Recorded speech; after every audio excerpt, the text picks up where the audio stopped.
Takot si kuya. Takot si kuya, balik siya bigla eh.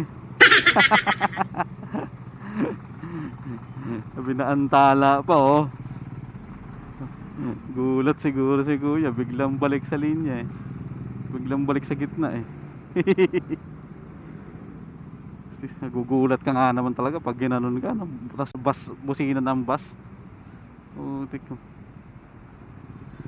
Kung medyo ano ka, oh, magugulatin ka, mas bigla kang kabig agad, posible naman na mangyari sa'yo, ma-out balance ka tapos masagi mo yung mga kotse, di ba?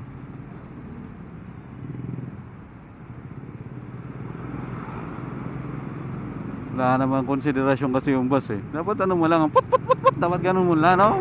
Binagsakan ng muli.